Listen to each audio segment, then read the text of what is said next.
फौज में जाना कोई आसान बात नहीं होता है, लेकिन जो उसमें जाने की हिम्मत रखता है और जिनका उसमें चुनाव हो जाता है, वो उनके लिए एक बहुत ही ज़्यादा गर्व की बात होती है और साथ ही साथ उनके परिवार और पूरे देश के लिए भी। ऐसे ही एक शख्स हमारे साथ यहाँ पर मौजूद है। मैं अदिति केड़िया आपके मन पसंदीदा न्यूज़ चैनल वायरल झारसुगड़ा में आप लोगों का स्वागत करती हूँ।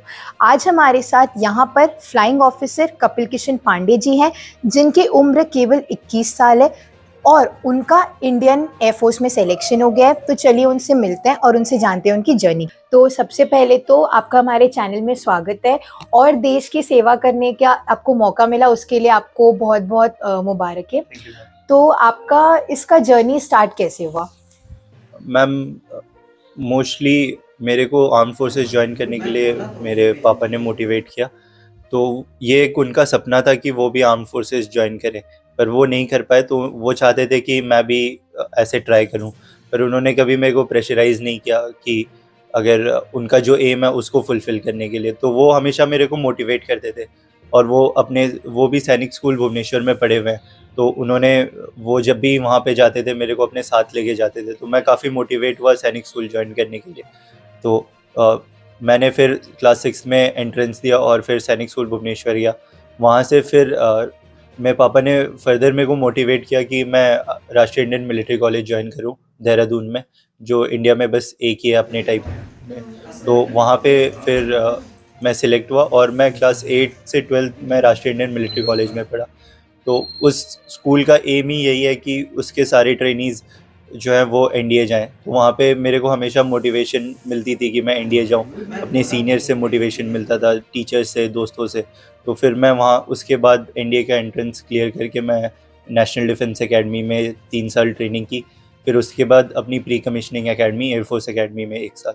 तो जब आपको पता चला कि आपका इसमें सिलेक्शन हो गया है, तो वो पल कैसा था आपके लिए? उस समय आपको कैसा लगा? जी, वैसे तो मेरे को सबसे पहली बार खुशी तब हुई थी जब मैं एनडीए के लिए सिलेक्ट हो गया था। तो वो 2019 में जब मैंने एनडीए ज्वाइन किया तो मेरे को बहुत खुशी हुई थी। फिर उसके बाद जब एयरफोर्स एकेडमी आया तो मेरा एम था कि मैं फाइटर पायलट बनूं। तो उसके लिए मैं मेहनत तो करता था, पर रिज़ल्ट का हमारे ऊपर डिपेंड नहीं होता।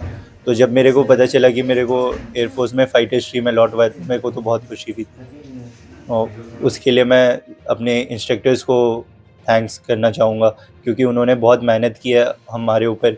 हमें वो सब चीज़ सिखाया, मतलब जैसे कोई भी पेरेंट्स अपने बच्चों को चलना सिखाते हैं, तो उसी तरह उन्होंने हमें फ्लाइंग सिखाई है। तो मैं अपने सारे इंस्ट्रक्टर्स के लिए थैंक्स करूँगा उनसे। ओके। तो आपने अपना रिएक्शन बताया, इस चीज़ को लेकर आपके पेरेंट्स का, आपका इंस्ट्रक्शंस मतलब आपके जो इंस्ट्रक्टर्स थे, उनका क्या रिएक्शन था? पेरेंट्स तो बहुत खुश थे, पापा तो बहुत ही ज़्यादा खुश थे, क्योंकि जब मेरे को पता चला था तो मैंने बस फ़ोन करके अपने पापा को कहा था कि पापा जी, आपका बेटा फाइटर पायलट बन गया। और उसमें वो, क्योंकि उस समय मैं बिज़ी था, तो बस मैंने इतना ही कहा था और फ़ोन रख दिया था। तो उसके बाद उन्होंने बताया कि वो बहुत खुश थे। और सारे इंस्ट्रक्टर्स, वो तो हद से ज़्यादा ही खुश थे, क्योंकि वो उनका एक सपना होता है कि उनका हर ट्रेनी अच्छा करे। तो स्पेशली उन सब के सपोर्ट के बिना ये सब पॉसिबल नहीं हो पाता। तो वो खुद ही, जैसे उनके खुद के बच्चे अच्छा करते हैं, तब जैसे उनको खुशी होती है, वैसे खुश मेरे सारे इंस्ट्रक्टर्स। तो लोगों का रहता है कि आर्मी में जाने से एक रिस्क रहता है, तो वो डरते हैं उसमें जाने से, तो आपको कभी वैसा फ़ील नहीं हुआ? नहीं, रिस्क तो हर चीज़ में है। वैसे तो आप चलते हुए भी, आपको चलने में भी रिस्क है, रोड में गाड़ी चलाने में भी रिस्क है। पर अगर रिस्क है तभी मज़ा भी आता है। जितना थ्रिल हमें होता है जब हम लोग एक एयरक्राफ्ट उड़ाते हैं, हम जब उसके साथ कुछ एरोबेटिक्स करते हैं या जो भी कुछ अच्छी चीज़ें हैं वो करते हैं, तो जितना मज़ा उसमें आता है, वो रिस्क उसके मुकाबले, मतलब रिस्क टू रिवॉर्ड रेशियो बहुत ज़्यादा है। तो वो फ़न के लिए, वो थ्रिल के लिए वो सब उतना लगता नहीं है। और ये तो एक साइड है, पर दूसरा एम ये है कि हम देश की सेवा कर सकें। तो उसमें जितना गर्व फ़ील होता है, तो उसके लिए पर्सनल रिस्क तो वो तो चलता ही है। ओके। तो आपके जनरेशन के लिए और आपकी आने वाली जनरेशन के लिए एक छोटा-सा मैसेज। जी, मैं तो अपनी जनरेशन के लिए ये कहूँगा कि जितने लोग जॉइन कर सकते हैं वो इंडियन आर्म फोर्सेस ज़रूर जॉइन करें, क्योंकि आप सब जानती हैं कि वो एक टैग लाइन है जो इंडियन आर्मी लिखती है, live a life less ordinary. तो वो उसी से ही आपको पता चल जाता है कि कितना फ़न है, एडवेंचर है, कितना प्राउड फील होता है being a part of Indian arm forces. और बाकी सबके लिए, जो आने वाली जनरेशन्स के लिए भी मैं यही मोटिवेट करूँगा, क्योंकि हम जितने अपने आप को इसमें इन्वॉल्व करें उतना अच्छा है। और ये कहूँगा कि वो कंटिन्यूसली मेहनत करते रहें, क्योंकि बिना मेहनत किए कुछ अचीव नहीं हो सकता। और उसी पार्ट में जितना मेहनत कर रहे हैं उतना इक्वली हमें एंजॉय भी करना चाहिए। हमें दूसरे चीज़ों में भी फोकस करना चाहिए जो हमें ऑलराउंड डेवलपमेंट करने में मदद कर सके। पर हमारे साथ उनकी मम्मी भी मौजूद है, चलिए उनसे जानते हैं कि उनको कैसा लग रहा है। तो सबसे पहले तो आपके बेटे को देश की सेवा करने का मौका मिल रहा है, तो उसके लिए आपको कैसा लग रहा है? बहुत अच्छा लग रहा है। तो आप लोगों ने किस तरीके से इनका सहयोग किया इसमें इतना बड़ा लाइक एयरफोर्स में जाने के लिए?